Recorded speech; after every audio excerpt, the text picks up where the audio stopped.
এটা উঠে যাও তাড়াতাড়ি। ৭১-এর মুক্তিযোদ্ধা সংগ্রাম পরিষদ আয়োজিত আজকের এই বৃহত্তর মিরপুর হানাদার দিবস উপলক্ষে আজকের এই সমাবেশের সভাপতি বীর মুক্তিযোদ্ধা বাদশা ভাসানী আমাদের মাঝে উপস্থিত আছেন। বাংলাদেশ জাতীয়তাবাদী যুবদল ঢাকা মহানগর উত্তরের সদস্য সচিব বিশিষ্ট যুবনেতা সাজ্জাতুল মিরাজ আমাদের মাঝে উপস্থিত আছেন। বাংলাদেশ সুপ্রিম কোর্টের সহকারী attorney general advocate Zohra Khatun Jui, Bangladesh জাতীয়তাবাদী তাঁতি দলের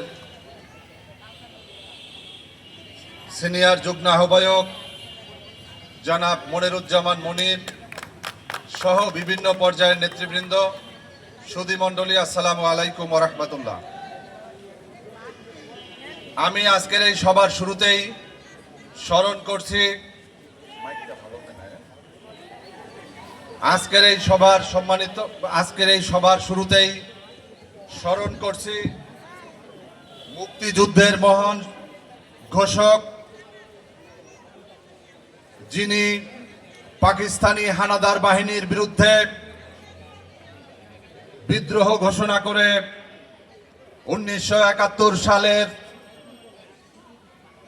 25শে মার্চ রাতে কালুরঘাট বেতার কেন্দ্রে বাংলাদেশের দিঘারা বিভ্রান্ত মুক্তিকামী মানুষদের স্বাধীনতার দিশা দিয়েছিলেন মুক্তিযুদ্ধের মহান ঘোষক শহীদ রাষ্ট্রপতি জিয়াউর রহমানকে।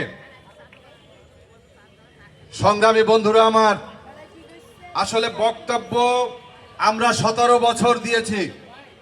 আমরা এখন বক্তব্য দিতে চাই না, আমরা এখন দেশ গড়তে চাই।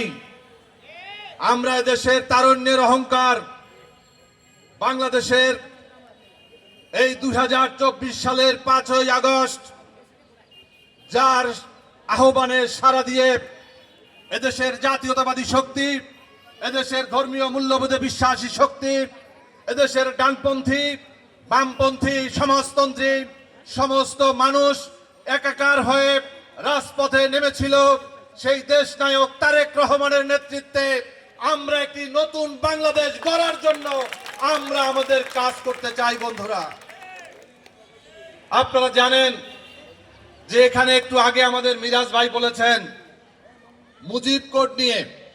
মুজিব কোড হচ্ছে একটি অভিশপ্ত একটি পোশাকের নাম। এই মুজিব কোড গায়ে দিয়ে খুনি হাসিনা এবং হাসিনার দোসররা বিগত 17টি বছর এখানে মুক্তিকামী মানুষদের, জাতীয়তাবাদী শক্তিকে, ধর্মীয় মূল্যবোধে বিশ্বাসী শক্তিকে গুম করেছে, খুন করেছে, অপহরণ করেছে, নির্যাতন করেছে, নিপীড়ন করেছে, যার কারণে এই মুজিব কোড হচ্ছে একটা অভিশপ্ত পোশাক।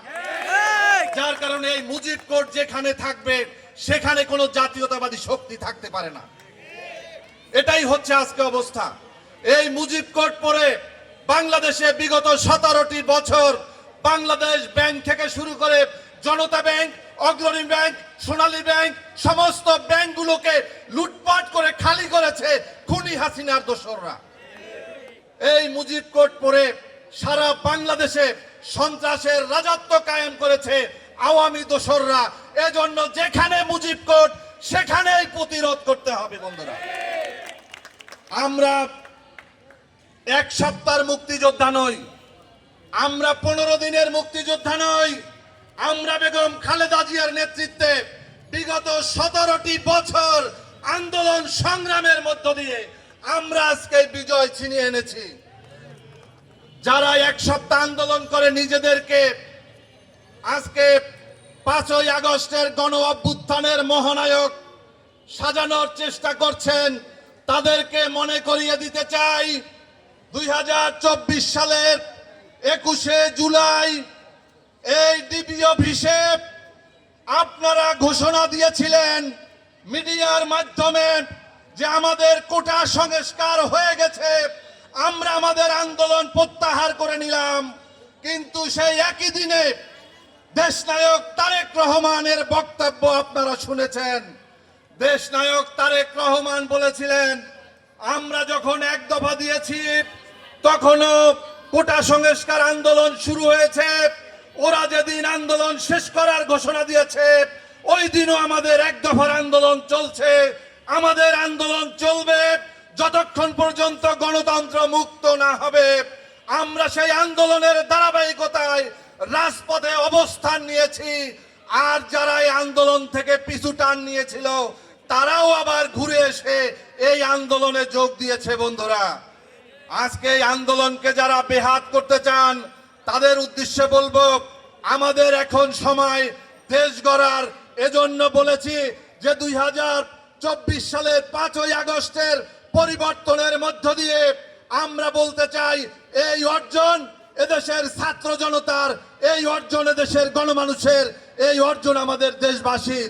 সংগ্রামী বন্ধুরা আমার, আমি বেশি বক্তব্য দিব না, কারণ আমাদের সবাইকে ঐক্যবদ্ধভাবে আজকে আমাদের এই পরিস্থিতিকে মোকাবেলা করতে হবে।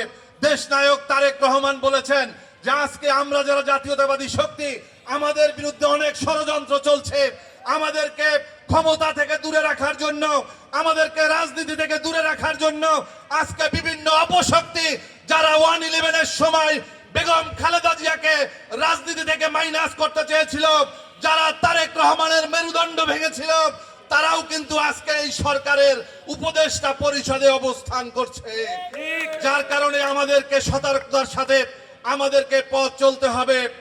আমি বিগত 2018 সালে পিরোজপুর 2 আসনে, ভান্ডারিয়া, কাউখালী, জিয়ানগর আসনে বেগম খালেদা জিয়ার পক্ষ থেকে ধানের শীষ মার্কায় নির্বাচন করেছিলাম। আমরা রাজপথ থেকে হারিয়ে যাইনি।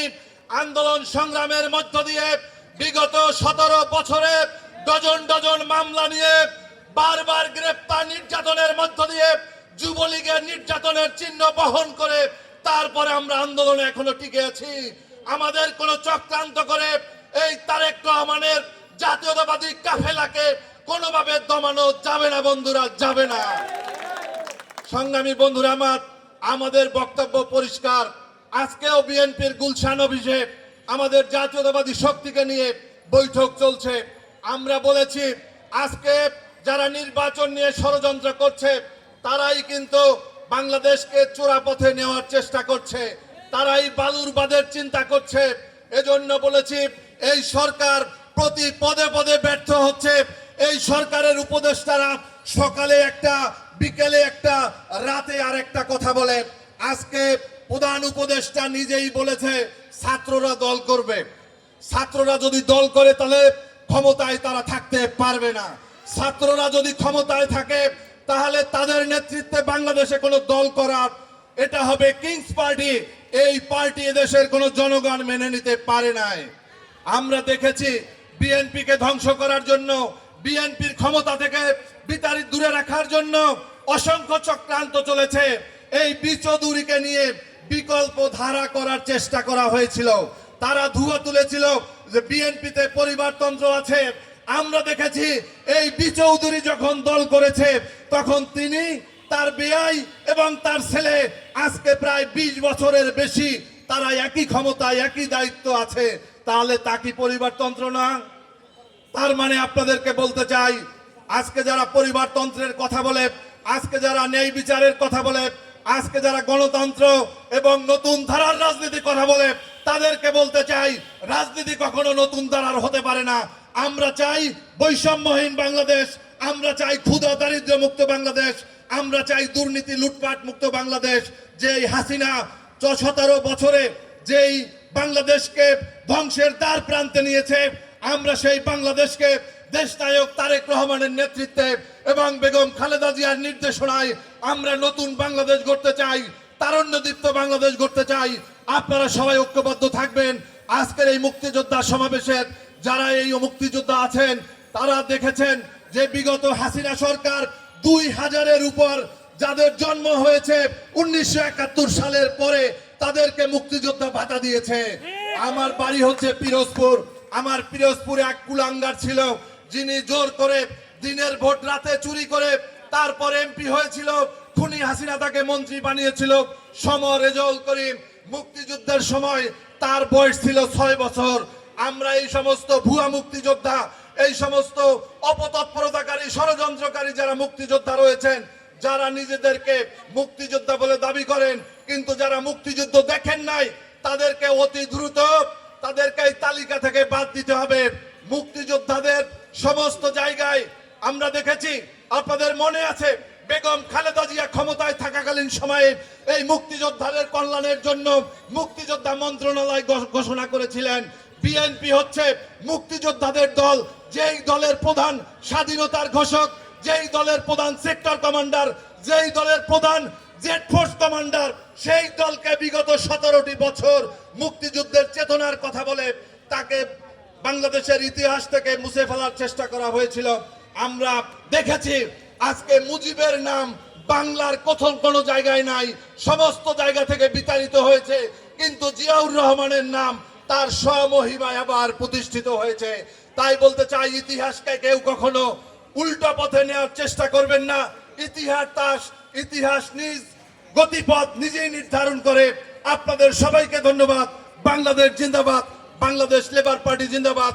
মুক্তিযুদ্ধ জনতার জয় হোক, জয় হোক, জয় হোক।